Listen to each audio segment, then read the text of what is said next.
Pemmanel.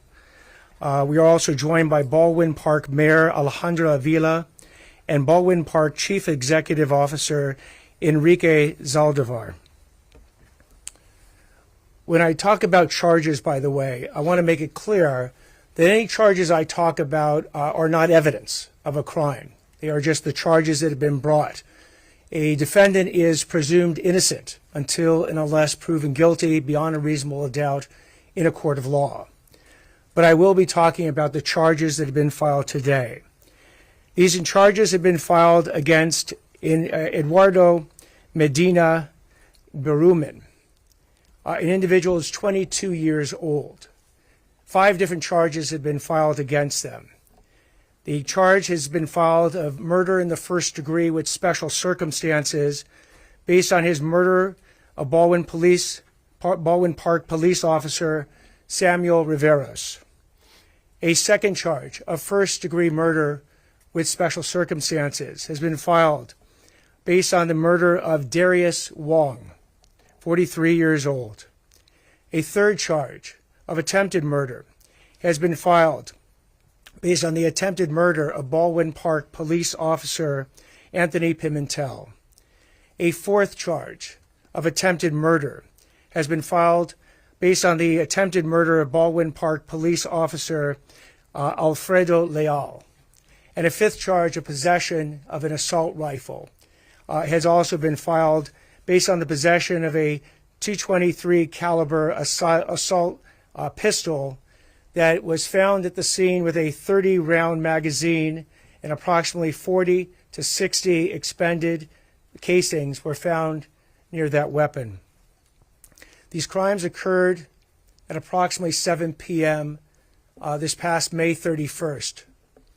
The sheriff will go into detail about the investigation that has been carried out by the Los Angeles Sheriff's Department. But I talked about the notion that this press conference was not just about the filing of criminal charges. It is also about recognition of the heroism of the officers involved. Officer Riveros heard that there were basically effectively shots fired. He was entering an open shooting environment when he decided to put the safety of his community ahead of his own safety. When the bullets were flying, he ran into those bullets to try and keep his community safe. And in doing so, he made the ultimate sacrifice of his life. Officer Pemmanel, who is here, also threw himself into this potential firing zone, putting his own safety behind the safety of others, actually being injured by a bullet that exploded through a windshield with shards of glass coming at him. Thankfully, he is here today.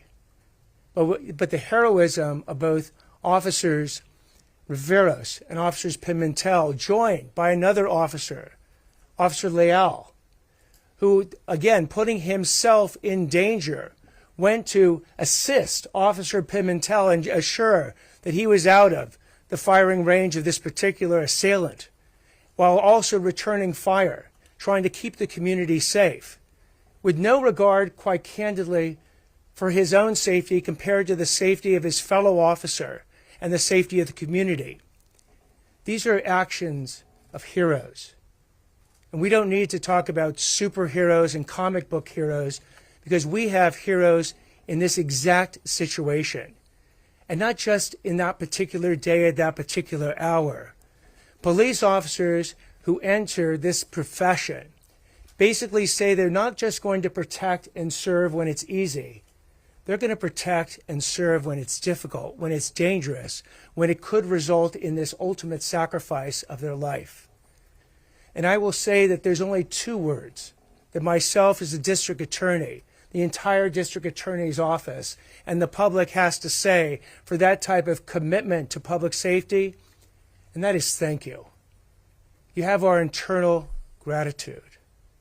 Before this press conference, I had the chance to talk to Officer Riveros' family and express to them directly how incredibly grateful we are for the fact that Officer Riveros is a true hero and willing to give his life to help others.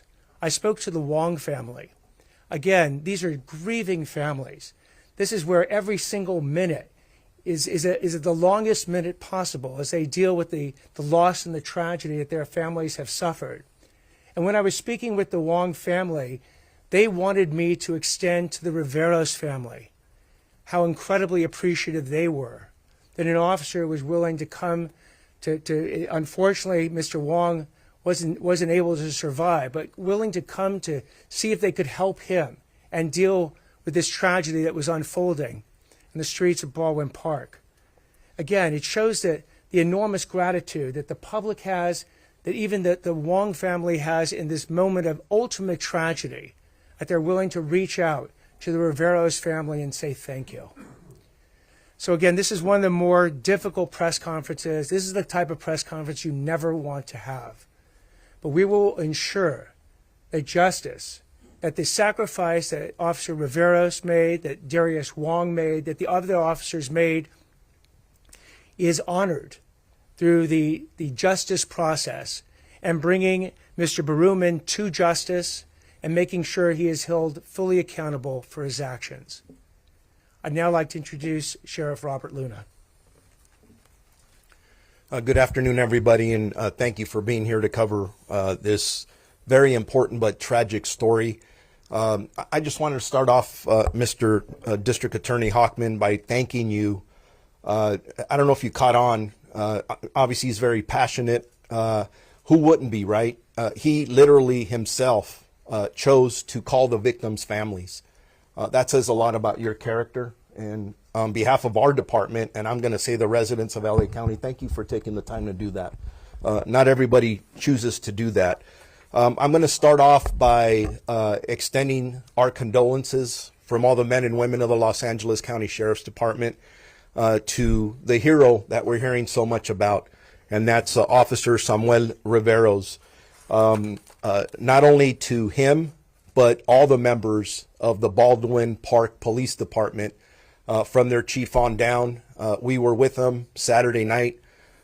Your people are extraordinary, and it's amazing to watch their professionalism, even in their most difficult time. So thank you for representing all of our professions so well. I'm very happy to see Officer Anthony Pemmanel here today. And in my notes, it says, wish you a speedy recovery. But the fact you're here with us, thank God. So it's good to see you. The last time I saw him was Saturday night, and he wasn't looking this good. The trauma that he, not only the physical injuries that he suffered, but think about the mental trauma of what he witnessed. None of us get over that right away. I also want to extend our deepest sympathies to the family and friends of 43-year-old Mr. Darius Wong. The DA talked about him. He was senselessly murdered that night, we believe, by the suspect that the DA is going to be talking about. Not forgotten, he was a husband. He was a father with 2 young daughters. So this loss is devastating to their family and all of us. So we can't not talk about him. What I'm going to do is I'm going to take a couple of steps here and talk about what we believe happened at this time. Please keep in mind that I'm giving you the facts as we know them now. And I say facts, that's going to change. The investigation is still ongoing. We have our homicide detectives that are currently still working on the case. As a matter of fact, I wanted the detectives here with us, but they're out working the case. So a lot of the details, for example, about the weapons, they are being forensically analyzed. So that hopefully will be ready by the time we get to court. That's what we expect. But I won't be able to answer that here today just because a lot of detail. And when we give information, the standard is we have to be 100% correct. So excuse me if I can't answer specific questions. So I'm going to go back to Saturday on May 31st. At approximately 7:12 p.m., the Baldwin Police Department received a report of a man armed with a rifle shooting on the 4200 block of Phil Hurst Avenue in the city of Baldwin Park. The call was updated as they were arriving stating that a person was lying on the sidewalk unresponsive. That ultimately, unfortunately, was Mr. Wong. As officers Anthony Pemmanel and Alfredo Leo arrived on scene first, and they were in separate cars, they were immediately fired upon by this suspect, who had a rifle. An officer-involved shooting occurred at that time, and Officer Pemmanel was injured as a result of the suspect's gunfire. Officer Samuel Riveros arrived shortly after, and he was tragically struck by the suspect's gunfire, and unfortunately, that ended up being a fatal gunshot. Additional officers arrived on scene, located the suspect, and engaged the suspect in a second officer-involved shooting. They also discovered Mr. Darius Wong lying on the sidewalk suffering from gunshot wounds. The suspect, 22-year-old Eduardo Roberto Medina-Berumen, sustained gunshot wounds and was transported to a local hospital for medical treatment. The suspect remains hospitalized at this time in stable condition at a local hospital. I do want to throw something out here. When I describe this very chaotic scene, shots being fired, you can only imagine the chaos there. I really want to give kudos to the Air Support Bureau from the LA County Sheriff's Department, who came in to assist the ground units. I have heard from several officers on the ground that they were instrumental in guiding officers to the right place so that no other officers were shot or even worse. So I just want to thank our pilot and co-pilot who were up at that time. An AR-15 style weapon with 2 high-capacity magazines was recovered at the scene.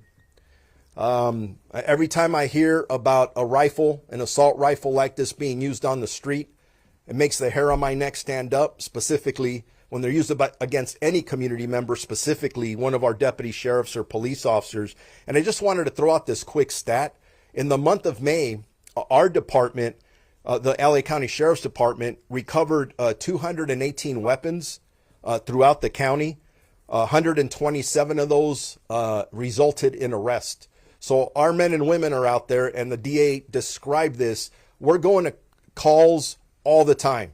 Shots fired, somebody with a gun, and our men and women do not hesitate. They run in, they make arrest, recover weapons, and 99.9% of the time with no shots fired.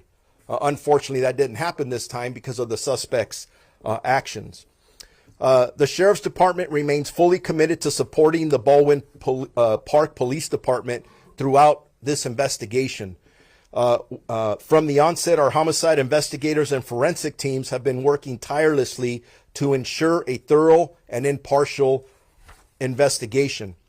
I would like to recognize the hard work of our homicide investigators, Robert McGahee and Ernie Castaneda, for taking the lead on this investigation that I'm describing. This tragedy is a painful reminder of the dangers that law enforcement face daily. Officer Riveros, along with his fellow officers, ran towards the danger without absolutely no hesitation. And that's an act of profound courage. I don't care how you put that out. And his sacrifice will not and should not ever be forgotten, because when he came to work that day, he put on that uniform and he expected to go home that day. And that's what makes this so tragic. I do want to commend the swift and coordinated response of the Baldwin Park Police Department during this tragic event. Their professionalism and courage in the face of danger reflect the very best in all of us, of our profession. I also want to take a minute here to recognize the surrounding agencies that immediately stepped in to assist, including our own members of the Los Angeles County Sheriff's Department. I already described Air Support, but the men and women of the industry station. But we also had the California Highway Patrol respond. We had the El Monte Police Department respond, the West Covina Police Department, Irwindale Police Department, and then ultimately the LA County District Attorney's Office, who was assisting us with the investigation. Anyone, and I threw this out because this is what we know at this time, but it is critical that if anybody out there has any more information about this shooting, about this suspect's history or background, please make sure that you call our detectives at the Los Angeles County Sheriff's Department Homicide Bureau at 323-890-5500 or call Crime Stoppers if you want to be anonymous. There's still a lot of work to do to put this case together as we continuously work towards prosecuting this individual. With that, I am going to now turn it over to the Chief of the Baldwin Park Police Department, Robert Lopez.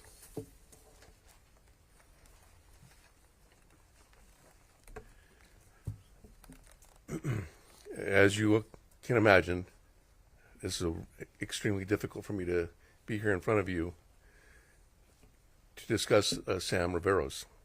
Sam was a dedicated officer who represented our department with dignity and honor. In the face of danger, Sam selflessly put the safety of others before his own and gave his life doing so. He was a part of our family, and it's hard to express what a tremendous loss this is for our department and Baldwin Park. We will never forget Sam. We are leaning on each other each day in our shared grief as we move forward. And that includes the folks from the city of Baldwin Park, an amazing outpouring of support and love for us at this time of need. So I want to thank them as well. And also take the time to thank the Sheriff's Department, the DA's office, for the amazing support that they've given us throughout the days that we've been dealing with this. And for me, there's not enough words to thank everyone that's been there for us. So thank you. Thank you. So, Chief, know that the DA's office, the Los Angeles County Sheriff's Department, all of law enforcement, and the public are there for you and your officers and everyone in Baldwin Park as you go through this tragedy. And again, Officer Riveros, his ultimate sacrifice will not have been in vain. We will ensure that justice and accountability flow from that sacrifice and make sure that that occurs not just in this case, but in all cases. I also like to thank the two deputy district attorneys who will be in charge of this case have also joined us up here. It's Michael Michelena and David Avesian. So thank you again for your efforts in this case. The sheriff and I will now take questions. After we're done, we're going to have Maria Ramirez come forward and address the Spanish-speaking audience. So if there's any questions for the sheriff or myself, yes. Are you considering the death penalty in this case? So right now, the charge is a first-degree murder with special circumstances have one of two penalties. They either have a life without the possibility of parole or the death penalty. This case will go through the death penalty review that we outlined a number of months ago. That review won't be completed most likely for a number of months, at which point we will announce whether or not we'll be seeking the death penalty. Can you talk about what the special circumstances are and when he might be arraigned and where? So the special circumstances are multiple murders, and with respect to Officer Riveros, the murder of a peace officer. The arraignment was actually going to happen today. My understanding is that there has been Mr. Berumen is still in the hospital, so there is the arraignment did not occur today. We anticipate it most likely happening sometime this week. Do we envision or do we know what the actual original circumstances was that brought the deputies there for the shots fired? Why Mr. Berumen opened fire at whom and for what reason? We know that, well, let me ask, I'll invite the sheriff to answer that question. We're still looking into that. I know that there's been reports going as far about a dispute over a parking spot. I'm here to report facts. We don't have facts yet to support that. The detectives are out there still investigating it, and as soon as we know a motive, obviously we're going to let the district attorney's office know, and at that time we'll make a decision if we put that out publicly now or we wait for the appropriate venue, which is the courtroom. Any prior connection between the suspect and Mr. Berumen? That's still being investigated. Do we know the origins of the weapon? Was it legally owned? Our forensic folks are examining that weapon from one end to the other. That's obviously a question we have. Where did it come from? How did he get his hands on it? Maybe he was the appropriate owner. We don't know the answers to that yet, but we intend to find that out, all of that out. The extended mags you mentioned, are those legal to own in the state or not? Based on what I know at this time, early stage, no, but we're still examining that.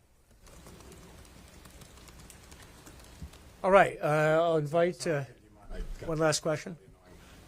Just, I want to make sure I have the nature of the injuries correct. Obviously, you filed attempted murder charges related to the two surviving officers. Officer Pemmanel was injured. Were either Officer Pemmanel or Officer Leal, and I'm sorry to talk like you're not here, but were they actually hit by gunfire? Were they hit by shrapnel? Were they simply fired at? Just what was the nature of the injuries? With respect to Officer Leal, we don't believe he actually was hit by any of the bullets. With respect to Officer Pimentel, again, we're speaking about you, even though you're here. He was hit by shards of glass that came from a bullet that we believe hit a windshield or a side windshield. But again, that entire crime scene is still under investigation. Do we know actually who put down the suspect who was shooting at that time? There was a series of multiple officer-involved shootings. There were subsequently Baldwin Park police officers who arrived to assist. And in that second volley or the second officer-involved shooting, that's when the suspect went down. Again, in regards to rounds being fired, what exactly happened, we are still putting all that together as we speak. Are we able to ask Officer Parentello a question? Not at this time. There's a GoFundMe for Mr. Wong, and in the description it said that he was shot in the back. Can you confirm if that was true or not? Not at this time. We still have the autopsy to go, and again, we have to report on facts. And I know there's a lot of information out there, but it's our job to verify everything. Thank you. Okay, we're going to have Maria Ramirez give you some words in Spanish. Anybody interested in Spanish? We could do that separately since it's only one. Great. All right. Again, thank you very much for coming today. Maria Ramirez will address the Spanish-speaking audience, and very much appreciate you coming. Thank you.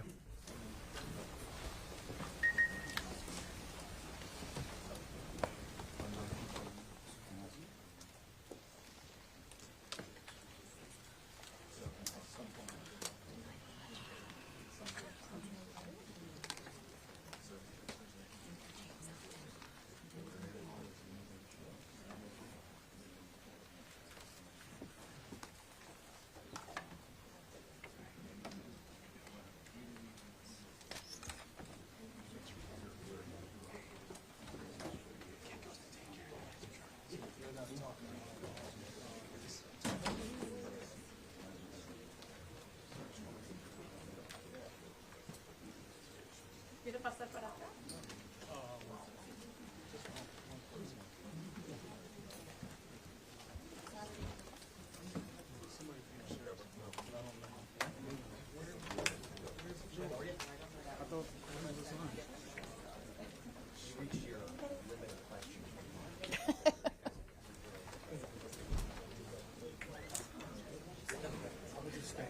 Okay.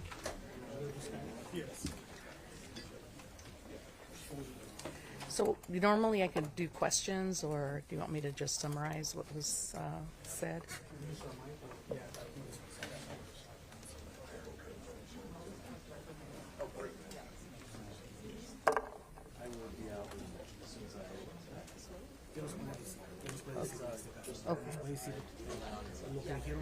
Sí, los cargos que traemos, ajá, sí, nomás.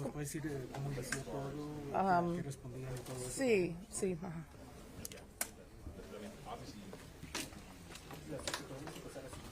Okay. La llamada. Okay. La llamada de Okay. Hey, Edward. Is this tangled up on something? You want more slack? Yes, please. I'm gonna try to get this just in case we have. Sure. Yeah. Yeah, I can hear you. Maria Ramirez, RA. Ramirez. So, what can you tell us? La oficina de la fiscal ahora anunciamos cargos contra Eduardo Roberto Medina-Berumen por el asesinato del oficial Samuel Riveros de la policía de Baldwin Park y el asesinato de Justin Wong. Los cargos también tienen circunstancias de más de un asesinato y el asesinato de un oficial. Estos cargos se inician sobre el incidente que pasó el pasado sábado en la noche cuando los oficiales respondieron a llamadas que había un individual en Baldwin Park que estaba disparando su pistola de asalto. Los oficiales de Baldwin Park respondieron a esa llamada y cuando llegaron a la llamada es cuando el sospechoso empezó a tirar con la pistola de asalto. En ese asalto, uno de los oficiales fue herido con vidrio del carro de la policía y el señor Wong ya fue asesinado antes de eso. Después, el oficial Samuel Riveros llegó y entró a la línea de asalto y fue pegado con una de los pegos de asalto de la pistola del sospechoso. Él murió inmediatamente. La oficina queremos darles nuestras sinceras condolences a la ciudad de Baldwin Park y queremos decir que el oficial Riveros era un héroe por cómo entró a la línea de fuego y es una tragedia de que estamos ahora aquí todos juntos. El sospechoso, el señor Berumen, tiene 22 años y vive allí en Baldwin Park. ¿Cuál fue la llamada inicial? Sí, la llamada inicial fue que había un sospechoso en la calle disparando de su pistola y los vecinos hablaron a la policía. Fue eso la razón que los oficiales respondieron a esa calle. ¿Cómo se encuentra, cuáles son los cargos contra el sospechoso y dónde se encuentra ahorita? Sí, los cargos son 2 cargos de asesinato, uno del oficial Riveros y el otro del señor Wong. También 2 cargos de atento de asesinar por los 2 oficiales que fueron disparados sobre ellos y aparte de posesión de una pistola de asalto. El sospechoso durante este incidente también fue pegado, entonces lo llevaron al hospital y ahorita todavía está en el hospital. Va a salir ojalá en los siguientes 2 días para que se presente en la corte. And at this present time, there's no arraignment because the suspect is still in the hospital. Can you speak a little bit about the criminal charges? Yeah, and that's what I just talked about. So, yeah, el sospechoso ahorita no se ha presentado en la corte porque está en el hospital, pero esperamos que lo van a sacar en los días siguientes que pasen en esta semana. ¿Han podido ustedes hablar con la familia Wong? Sí, el fiscal hoy habló con la familia del oficial Riveros y también de la familia de el señor Wong, que también ofrecieron sus condolencias a la familia del oficial Riveros por su sacrificio hoy. Gracias. Perfect. Thank you. Thank you, guys. Thank you.